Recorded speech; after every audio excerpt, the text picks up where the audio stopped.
how's it going, and welcome to the first, or kind of first, episode of Show Us Your Insides, a show where we're going to talk to musicians, artists from mostly the New Brunswick area, and who knows who else might be in there, but generally that's what we're going to stick with for now.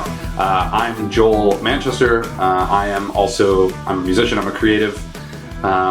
It's kind of a very generic thing to say, I'm a creative, but like I just do a lot of creative things. That's kind of how I survive, how I deal with a lot of my own mental illness and things like that. Helps to deal with that, to just, whether it's poetry or painting or whatever, that's me. And then we also have with us... Hello, Joshua Sangster here. Full-time paramedic by trade, unfortunately. Just kidding. I care very deeply about my job, just so you know. But music, creativity, all that stuff, that's my passion, and I guess my outlet from that stuff. I get to do this, when I'm not at work or being a parent. And I've never done anything like this type of radio thing, so or podcast, whatever these devices are. So bear with me. And but yeah, we just really, Joel and I met actually with, I think it was Run the River. That's Joel's band, his first show a few years back, and we were on the bill with them as well, and it was like fast friends. So. Yeah. We just love talking about creative things, just anything. The conversation seems to flow. So we thought, if we like talking about it, maybe others do too. So, we wanted to just pick the brains of some of our local talent, which we're in the Fredericton area. There's like a never-ending supply. New Brunswick, the East Coast, you could never stop finding new great music. So anyways, we just we want to get to the inside of these people. We want them to show us their insides. Exactly.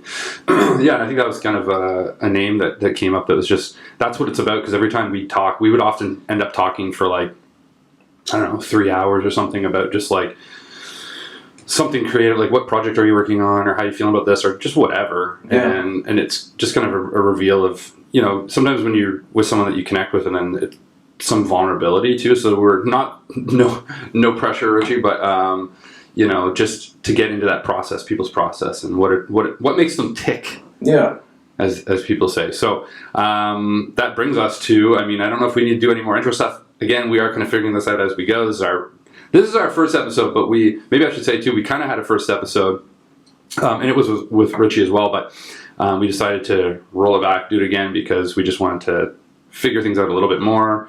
On the tech side, I had to figure a few things out.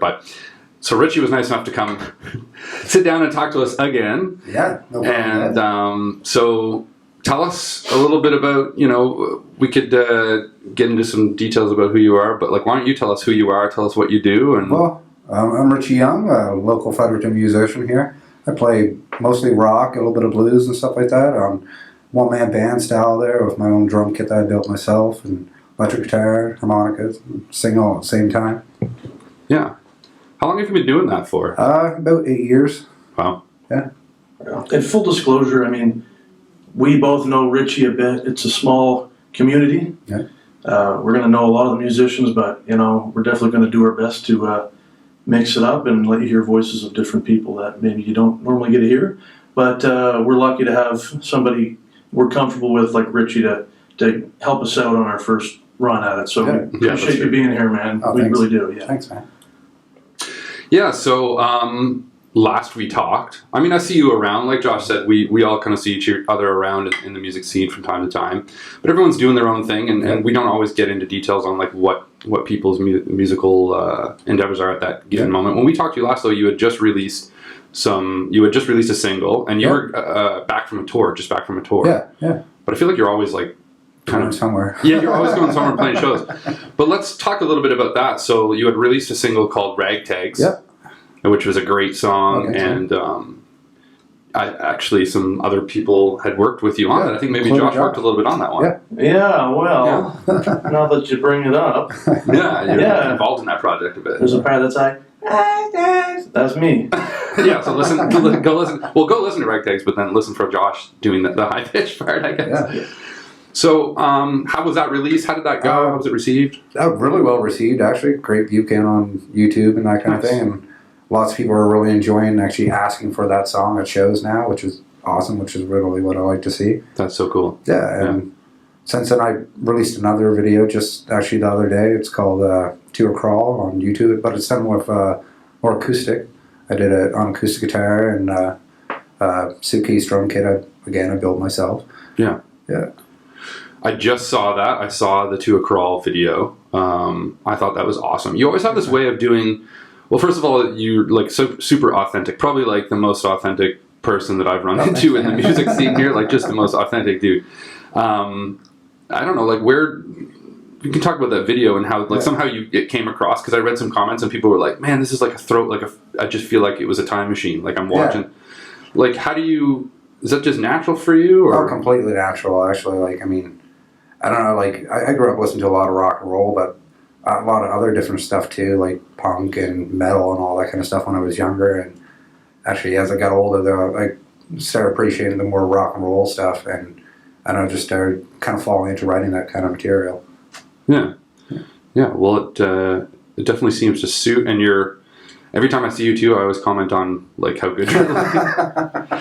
Yeah. I mean, you have your own style. You know, big time. Anybody that knows you or sees you walking around like that's Richie going to the grocery store. Yeah. That's Richie anywhere, right? Yeah. He is what you see is what you get. Yeah, exactly. And which is something that I personally love about your music. And I think, you know, and I'm not trying to sound like one of these music snobs where you got to prove to me that you know. I think it just is cool that you you do live the way that you project. Yeah, exactly. On your image. Yeah. I heard a cool quote one time, and I think it was Kenny Rogers paraphrasing like Shakespeare, paraphrasing Jesus, I think. And it was something like, you want, the person people think you are, the person you think you are, and who you really are, to be as close as possible. Oh yeah, for sure. And I get that when I'm around you. Yeah. I don't feel like there's that many different Richies for I'm not putting for on a different big people. show. Yeah. Well, I put on a big show, but I'm not like, this is who I am. Like, Well, this is how yeah. I dress, like this is how personality is, like totally. Yeah. What is that? As an artist myself, who's always trying to, I guess, figure out my voice, what's authentic for me. Like, how did you? Was that? I guess you kind of said it was always the way you were. Like, did you ever have a time when you questioned that or thought like, Oh, never. Actually, since I was a little kid, I always kind of dressed up different than anybody else. Like when I was in like middle school, I used to wear a suit all the time, and like nice tie and all that kind of stuff. And then as I went through high school, I went through like a hard punk phase, got the mohawk and everything else. I can see it.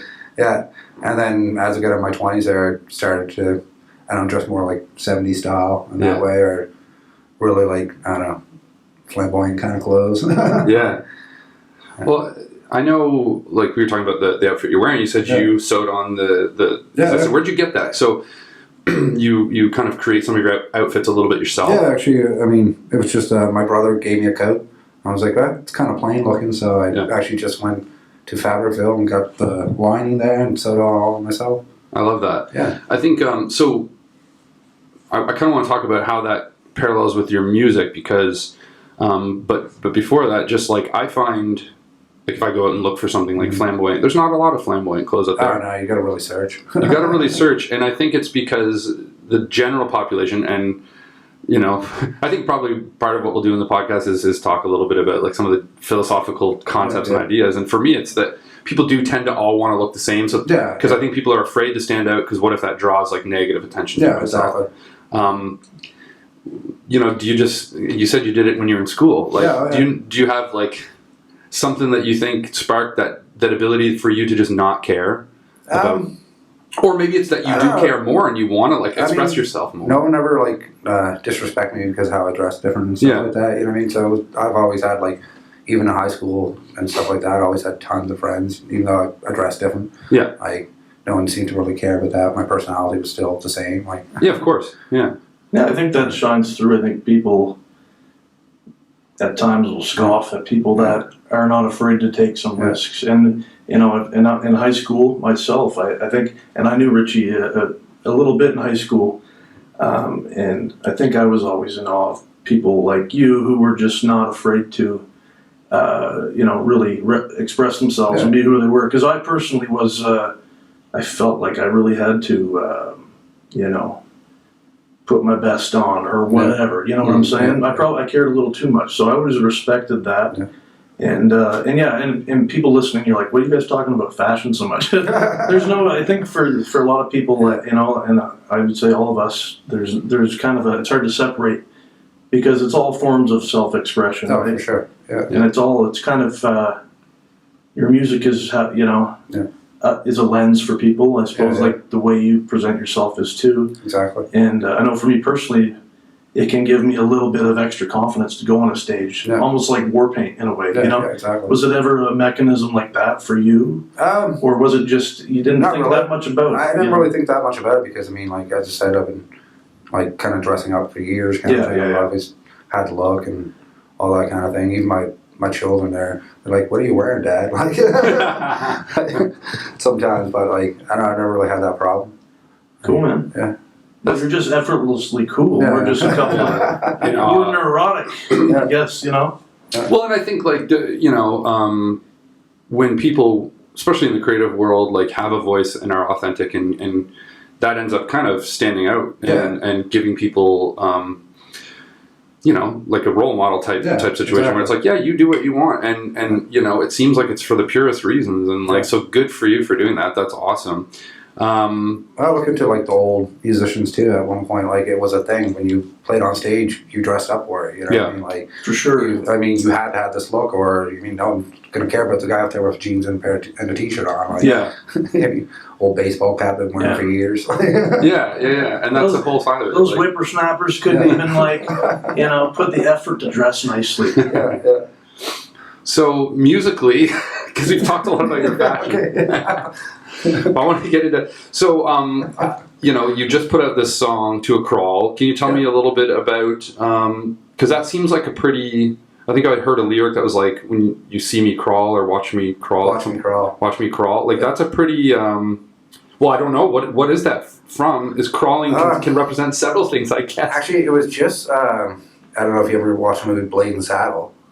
Blazing Saddles? Yeah. Oh, Blazing Saddles. That's great. It's old comedy there, and actually it's just Buddy in the movie. There's let's slow this down to a crawl, and that's where I got that line. Cool. Deadly. That's a great movie. Yeah, it was probably 10 years ago when I wrote that song. Yeah. Okay, so it's an old one. Yeah, that's an old one. Yeah, it's a really good song. I don't think I have it recorded, honestly. Okay, so that was that's the version that's recorded on YouTube. Yeah.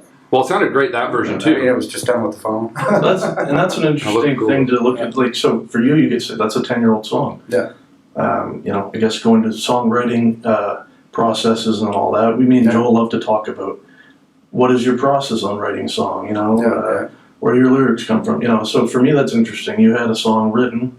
Was it basically complete in your opinion for that long? Actually, I've been playing it now for years at almost every show. Okay, so it's something you play live, you just never recorded it. Yeah, I just never recorded it. That was the thing, it kind of sparks an interesting thought, which we were talking about. I mean, it's kind of like you said, people ask for ragtags when you play shows sometimes.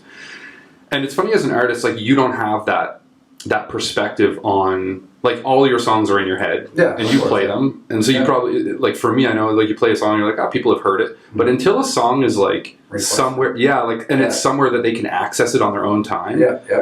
It's funny, people don't seem to connect with songs. Like even here we are talking about To a Crawl, a song you've had for 10 years and played like all the time. Yeah, exactly. And yet we're like, that's a new song, right? You're like, no, that's not a new song. But like I connect to it because I saw you sing it and I could like put it up on my YouTube while I'm making a coffee. Yeah. Exactly. How important do you think that is for... Oh, I find it's extremely important, actually, because especially as an artist that plays mostly original stuff. At a show there, it's definitely important that they actually know what I'm going to be playing. They get more excited that way. Like, when you hear, I'm playing To a Crawl, or I'm playing Ragtags, or another one of mine, Relocated. People are like, sweet, I love this song. You know what I mean? It's like, that's perfect. Like, no, that's so cool because, again... I know, it's funny, as a listener, it's so easy to figure out, like, if I see a band play live, like, locally, wherever it is, and all of a sudden a song comes on that I know, I'm like, that's that song, and you have the memories of it. So, but then it's also like, you play a song live, and you think, it's the same, right? People hear it the one time, and maybe they connect. But it really isn't. Like, people have a hard time connecting live to a song, because it kind of all just happens, and then the show's done. if the energy's good, that's cool. But yeah, so that's cool to kind of think about that aspect. And I find with that too, like I don't know, like a lot of times you'll be playing at a bar or something like that. And, like a lot of times people are drinking and stuff like that while they're there, so they're not going to remember all these song titles. That's a good point. Like that Yeah, they could be loving you, but you don't really see it off them, right? No. And that's cool too. And I find that's where like Yeah. some cover bands and stuff like that can do a lot better because everybody knows the songs already. Absolutely. You know what I mean? Like For sure, man. Yeah. It is very hard, it seems to be. And I was going to mention, you know, that's cool you're at a point where people know your songs well enough. You know what I mean? Yeah. It's anyone that plays locally, it's it can take years for anybody to really notice any of your songs, right? Oh, yeah, So for sure. Yeah. Yeah. So I also noticed that you're playing a show here soon. Now, depending on when this comes out, it could have already happened. But the thing I wanted to bring up, and you know, we can say it's coming up. Well, it's this Friday, so that's like really soon. So this definitely won't be out before Friday. Yeah, So this will be in the past. I hope you had a good show. Yeah. I'm sure you killed it. Well, what I was going to say is that it's sold out. It is, yeah. Nice. Which and it's in Perth Andover, and so. How does that feel? Because we were talking about local. We can talk about that a bit too, like playing local shows versus like when people see you all the time, and so they lose their. You know, it's like you eat like lobster every day. Like I love lobster, but if I eat lobster every day, I'm kind of like I just need to try something else. You know, like I can't just eat lobster every day. So it feels like a similar thing. If you play too much locally, that must feel pretty good to have a show and it's sold out. Completely amazing. Especially like the buddy that set up, he was telling me it's like 99% a whole new audience. Or maybe like they haven't seen me play it there. Yeah. And it's like all the people from Hullabaloo are coming out to it and all that. It's gonna be a really good time. I think the music community there, because the band went up and did the Hullabaloo, and like it seems like the music community in Perth Andover is like really supportive and like booming there. Yeah, yeah. That's really cool to hear, to see in like a small community like that. But then like that. So shout out River Valley Mike. That's his name. Through I met him in Perth Andover as well through the Hullabaloo, but he's doing some cool stuff there, and he supports a lot of local artists. Oh, yeah. And I should say, like not just local artists, he supports a lot of artists all over the place. But yeah, like so that's pretty exciting to have sold out. Super excited. How does that weigh in for you, like as an artist going in to perform, knowing it's sold out? Like, are you already more hyped, feeling? I feel more hyped, but at the same time, almost a little bit nervous about it too. Yeah, you know what I mean? yeah. Like they already know exactly what they're getting into. Like they're already really familiar with my music. Yeah. But at the same time, it's still kind of nerve wracking there. Like knowing it's going to be 50 to 100 people there. Like Yeah. Yeah, that is an interesting, like the double-edged sword for this to say.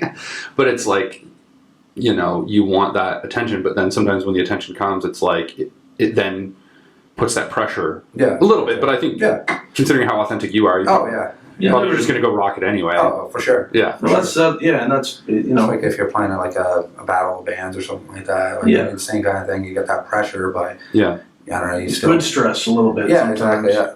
It's funny. You would never guess. You know, a guy like you even gets that nervous about it. So it's, you know, that's what I like about this show already. Is you know, I think there's solidarity in hearing other musicians. Like, you know, even Richie gets a bit of nerves. You know what I mean? And I think most do. It doesn't it doesn't really affect my playing, but it definitely affects my like my stage banter and stuff like that. Totally. That's where I'm like the worst. That's hard. It's a hard thing to master, isn't it? If you're in your head on stage banter, good luck. Oh man, yeah. And like I find too, like for me, like my songs they don't really have any like big personal meaning. Like I'll get like a topic from some random thing, you know what I mean? Like and just kind of go over it that way. Yeah. So I don't have these big elaborate stories behind my songs, you know what I mean? Like I mean one of the last songs I wrote there, which I don't really have a title for, I wrote it while I was in Ontario. Okay. And I mean, and that's kind of the whole story. Like, I wrote the song in Ontario. Yeah, exactly. Also, I love that though. Yeah, and that brings up a point that I wanted to touch on as well. So like, how does inspiration come about to you? Does it like you got this nice groove, or you got a nice riff that you want to make into something? You know, does it? You're in Ontario and something happens. You're like, that's a song, or you know, do you? You know, you said they don't always have a huge meaning. Are there some songs that really came from a meaningful place for you, you know? Not really. As I said, like when I was in Ontario, I just knew I kind of wanted to write a song afterwards about touring through Ontario. Yeah. So I came home and started working at it kind of thing. I really never had like no rhythm in my head, I kind of just picked up the guitar and, oh, this sounds good, you know what I mean? And then started coming up with some random lyrics to throw on top of it, but still had more of a topic to it, you know what I mean? Like, in the song, I like mentioned where, like how my vehicle broke down in Vaughan, and that's mentioned in the song. And Yeah. and then a couple other events that happened while I was on tour, I mentioned that in the song too. Have it in a kind of a playful kind of way. That's cool, yeah. I imagine, I think that's kind of, like, is that the process you find for most of your writing? Like, does it come from, like, something happened, or, I mean, you said for To a Crawl, that was kind of based sort of Blazing Saddles, the film. So, like, something will strike you, and then you're kind of like, okay, I want that to be a song. Exactly, yeah. And then I kind of just go off of it, like, sometimes, like, most of the time, it doesn't actually happen, like, where it's like I'm talking about something that actually did happen to me, like that particular song there, but I'll just kind of go with that idea and flow with it, you know what I mean? Like, yeah. And I don't know, I was watching an interview with Bruce Springsteen, and he was saying there, someone was asking him, it's like, oh, do all your songs have a lot of meaning that's personal to you? He's like, if that was the case, I would have been dead years ago.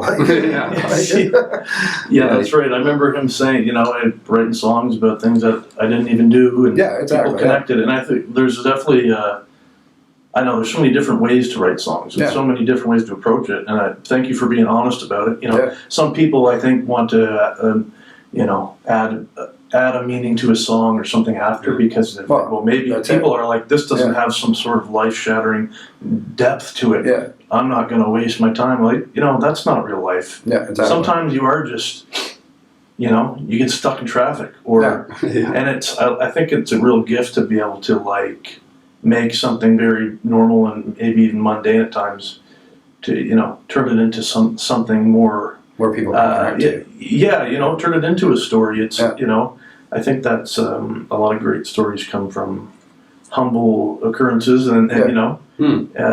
And that's where your artistry, you know, lifts it into, transcends it into something really cool, you know. So well, like recently there, I had a person come up to me after I played a show, and they were a really big fan of my song "Here Comes the Judge," and then like they had this whole meaning behind the song, and to me, actually, it was just like a saying I heard on, like it was Old Show Laughing. I mean, that was like one of the big sayings on the show. Here comes the Judge. That's, you know what I mean? I love it. Yeah, and like they took it in a different way. Like the meaning behind the song. I love that. Yeah. And to them, it's funny too because it's got now it does have a different meaning. Yeah, that exactly. You didn't intend. Yeah, exactly. So they love it for a different reason than you even started with. Yeah, exactly. Yeah. Yeah. Just my process in writing. For sure, man. Yeah. How do you? So if someone comes up to you and they say, "Here comes the Judge," like I love that song, and I connect to the fact that like it's about like.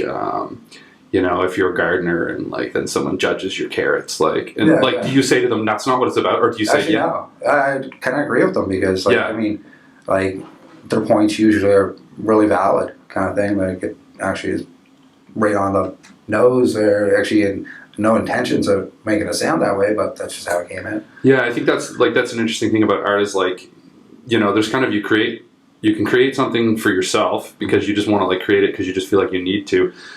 And that's good. Then it can be for that reason, but then you also can create for communication to give someone else a feeling or to share a feeling. Yeah. And I think it can be both. It doesn't have to be mutually exclusive. Yeah. And it's cool. Like if you create something and you have this vibe around it, and someone gets a totally different vibe. Oh yeah. But that's so valid. Oh man, yeah, it works on so many levels. Yeah, and it's also like I think a huge compliment. Yeah, like, big time. Yeah. Yeah, to see like somebody. Someone connect with something that you wrote yourself, you know what I mean? Well, absolutely. Yeah. So you very briefly talked about your tour. I think we would be remiss if we didn't bring up a little bit about you had a vehicle breakdown, and I feel like that's a rite of passage for people. Oh man, yeah. I don't know how many bands I'm friends with, you know, social media, whatever, and I'll see them doing like a GoFundMe because their vehicle breaks down or something. Yeah. Oh yeah. So what was that like to be on tour? Oh man, like I was driving down the 101 there too. Heavy traffic on like it's Thursday night there, and then all of a sudden my whole van started shaking in the front of it. I was like, oh no. So I pulled over in Vaughan there, and I called up like the first mechanic that was close by, and he's like, yeah, we can get you in tomorrow morning. And he's like, but don't drive anywhere because that sounds like it's a fuel injector. I was like, oh no. So I took it there, and sure enough, it was a fuel injector. And actually what it was because a mouse made a nest in my engine and it screwed up the fuel injector. Oh my god.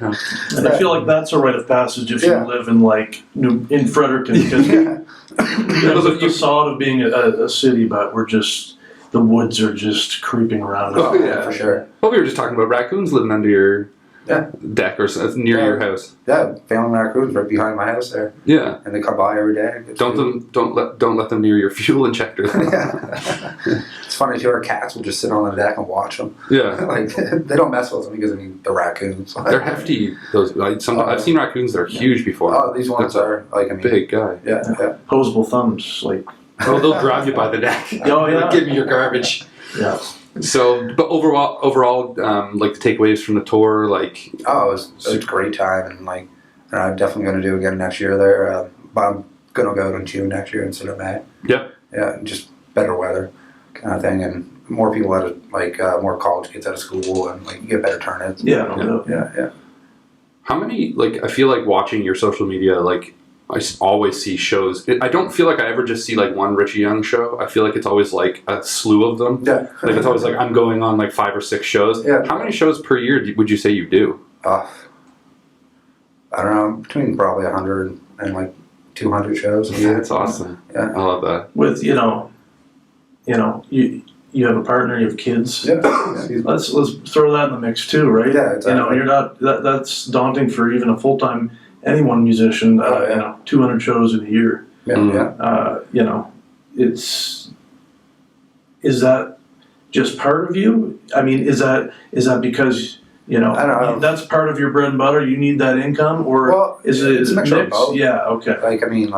The income's always really good, but like at the same time, I love to play music for other people. I love to entertain, kind of thing. I mean, it's kind of how I've always been. Yeah. So it doesn't really feel like work. No, not at all. Mm. Just more fun than anything. If Richie Young was on a desert island, would you be playing shows for like coconut trees and turtles and stuff? Oh, you know it. I feel like you would. I feel like you could cruise by a desert island and you just hear like a Richie Young song. You look over, you're just playing a show for like the parrots and stuff. Yeah, exactly. Like I think you'd do it regardless. I feel like you would. For sure. It's just in your blood, eh? Yeah. How did you get started?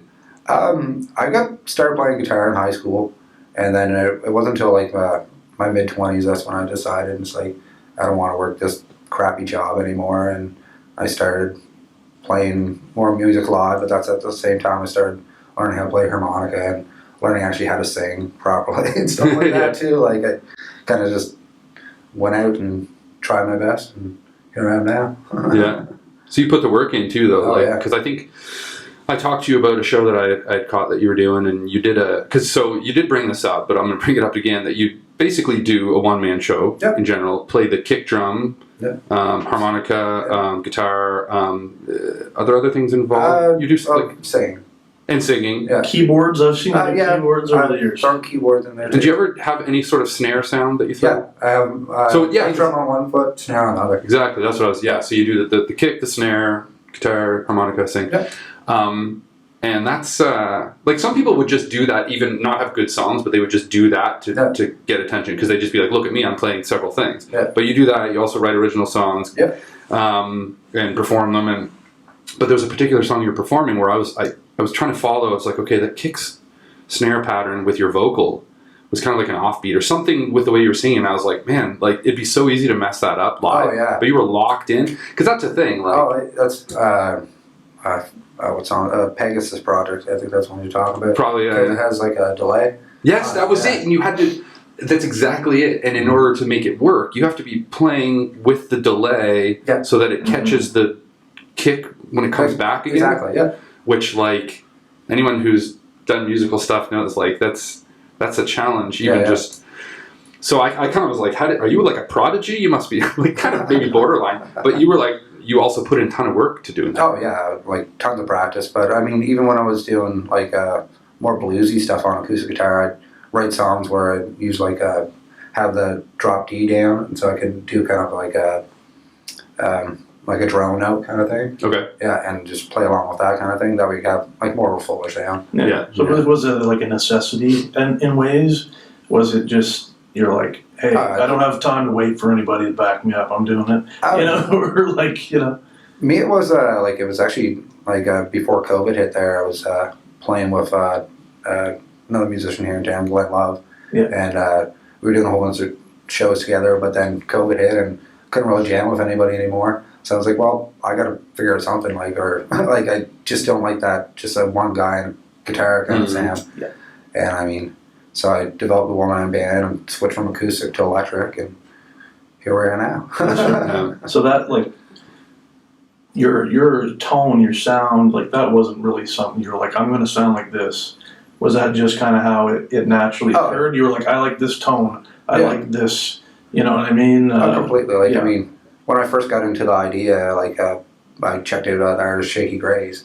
Oh, yeah. And I was like, I mean, I really like his style, but I want to do some more rock and roll kind of thing. So I developed my own kind of thing. Ended up, like, building a drum set, like, personalized for me kind of thing. Oh, man, that's Yeah. And you just, like, you build a lot of your own things. You chop guitars. Is that crucial to your sound? Is that just something you happen to also enjoy doing, and it saves you a buck or two, right, in the process? Right? Definitely both things, because like, I mean, for instance, like the snare drum I use, it's not something that's on the market. Yeah.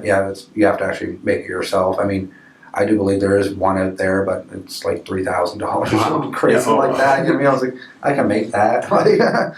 And actually, the one I have is probably better than the one that you will get like that. So, like, I mean, it was kind of crucial in that way, but I also really enjoy making my own instruments right now. Like, right now, I'm actually kind of working on a new bass drum. I'm working on in there to make it kind of look way superior than my last one. Okay, kind of thing. Yeah. So do you have carpentry background? Do you have like a background in? Oh, okay. I do, yeah. Actually, I used to work at Maple Leaf Homes for about 3 years there as the door department there and windows. So, I mean, definitely have a little bit of carpentry background. You have some experience? Yeah. So you're not just like tacking stuff together? Oh, no. What noise does it make? Yeah. Hitting it with a hammer? That would be me, but... Oh, really? Yeah, I'm not so great with it. I did carpentry for a while there and really enjoyed it there, but it just wasn't for me as a career. Yeah. So, and are you currently doing something in tandem with music? Are you relying solely on music now for an income? Oh, completely on music. And that's a feat in itself, man. Yeah, congratulations. Like an applause on that. Yeah, that's huge, man. Daunting idea for me. Yeah. I respect it for I know, sure. like January and February are usually a little bit harder for that because weather-wise, but every other rest of the year is always pretty good. Yeah, you're like Joel said, you're always playing. Yeah. Always hustling, man. You're definitely one of the hardest working musicians around. Thank you. So. Yeah, I mean that's I've met a few people over the years who basically just said, you know what, I'm done with working a job I hate, and it's going to be a grind, but I'd rather put my time into that. Yeah. And every time I've met like it's few and far between still, but I think like every musician, not even every musician, but like a lot of artists, like, you know, they're always in the back of their mind going like, maybe next month, maybe next year, maybe I'll be able to just stop. Like, it's tough because the arts are, you know, it does seem like something people expect to be a hobby. Like they expect you to just be like, Well, I think a lot of venues expect it more in a hobby by the way they pay too. Yeah, no, exactly. Yeah, it's hard. There's a lot of venues out there that don't want to pay artists like a proper amount there. Like, can't play for free. No, and I think art is something that people do take for granted. And I mean, like, we could get into a debate about, we could talk for hours about kind of like how people appreciate art, whether they do. But like, I think one thing I always point out to people is like, if you're in like a shoe store and you're looking at shoes, like just listen for 2 seconds. What's going on in the background? There's music playing. You're at a restaurant, like just listen for what's going on in the background. Like, and it sets the mood, it sets the tone, whether it's film, whatever. You know, it is an important thing that people do take for granted because it's always on in the background. But you're a guy doing it. Yeah. Like you're the living, breathing, walking like machine making the music that I shouldn't say machine. I don't mean to, but you are a music making machine. Yeah. But like, you know, that like your livelihood depends on it. Oh man, for sure. Yeah. So that's like one admirable, but like must be a little. Now if I'd like kind of quit doing it, I really wouldn't know what to do. Yeah, I imagine, I'd have to, I don't know, maybe come up, start my own business or something. Like, I don't know if it could work for another person. Build kick drums? Yeah, customize kick drums. Yeah. Pro wrestling is Yes, I would totally watch Richie pro wrestle. But that's interesting too. Is that like, when you do something you're passionate, because I'm always telling people, like, I try to advocate for, like, trying to focus on passions, whether you can do it for a living or not, just at least make sure you're doing something in your life that's just passion related. Exactly. Yeah. And I think, like, once you are there in your day-to-day life, it's probably not easy, like you said, January, February, slow. Oh, yeah. But, like, I try to leave those months, like, it's mostly when I get it, like, my most creativity work, too. yeah. Like, I actually take my time. Like, right now I'm working on a new album, and actually that's when it's going to be probably completely finished is this winter kind of thing, and have, like, a early or late winter release or early spring release kind of thing. Nice. But, yeah. Is there, a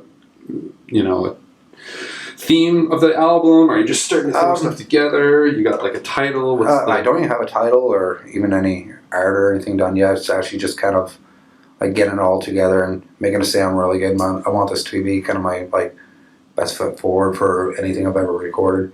Yeah. And, like, I've put out, like, albums before, but nothing has been, like, perfectly well recorded. There's always been something that really easily could have been fixed or something like that. But this time I actually took my time and actually putting out something I'm really proud of. That's awesome. Yeah. Well, we're excited for that, that's for sure.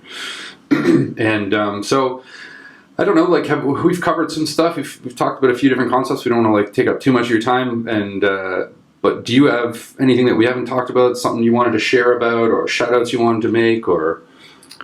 I don't know. I don't think so. Yeah. Honestly, I think I kind of mentioned it all. So the future is looking for Richie's, like, we got an album coming out. Yeah. And probably just playing a ton more shows. Oh, for sure. Yeah, absolutely. Right on. I'm actually going to try to put this one out on vinyl too. Nice. Yes, sir. I feel like that's a necessity for a Richie Young album. It needs to be on vinyl. Oh, Yeah. absolutely. I'm tired of putting out CDs. You only get people, like, buying CDs just to support the artist nowadays. It's true. Yeah. I mean, very few people listen to CDs anymore. Yeah, and it's the funniest thing that when CDs came out, it was like, this is the future of music. And it kind of was for a while. It didn't last long, but the fact that vinyl now, you see it, it's a collector's item. Oh, man, like yeah, for sure. CD can't be that. You know what I mean? Like, I like CDs, excuse me, they just get scratched and tossed around, and they all, anyway. So the vinyl is just this cool thing now with your album art on this big thing. People can put them on their walls and stuff like that. So definitely looking forward to that. Where can people find Richie Young? If they want to go out and look for you? Spotify. Not in person, but any street downtown. Where are you going to be today, Richie? You're going to bump into him. Yeah. I know you can find it on YouTube, Spotify, and any of the major platforms, really. Yep. Yeah. So just search up Richie Young. Just search up Richie Young. Nice. Not very many of us are there. All right. There's only one Richie Young. Yeah. Absolutely. Yeah, that's for sure. Yeah. Okay. Well, that was fairly fun, fairly good time. Hopefully, second time's a charm for us, and hopefully we'll have you back. Actually, we'll perfect this process even more. At some point, maybe get this room lit without the neon lights. Richie Young. It's going to get better and better. First episode will be a gauge. We can go back. Yeah, exactly. 35 years from now. Yeah. When we're on XM. Yeah, exactly. Future. Soon enough. Yeah. But yeah, maybe once the album comes out too, you can come back and talk about that. Yeah. Thanks so much, man, for coming in. It's always a pleasure. Absolutely. All right. Well, thanks for checking out episode 1 of Show Us Your Insides. We got a little peek into Richie's creative process. A lot of a peek into his fashion. We talked about that for a while. What makes that happen? But you know what? It's an impressive thing. So we'll see you. We'll see you on the next episode. Anything you wanted to say there, Josh? No. We got through this. Thank you if you're watching. And or listening. Yeah. Oh, and you may be listening to this through CHSR. Yes. We are proud to be part of that team. 97.9 FM in Fredericton. That's the university radio station. One of the last bastions of free speech. Then playing some true indie music, local music. And you can find Richie songs on there from time to time as well, I'm sure. Yeah. So yeah. Right on. All right. Well, we'll see you on the next one. Keep your hats clean. And keep your nose to the grind wheat. There it is.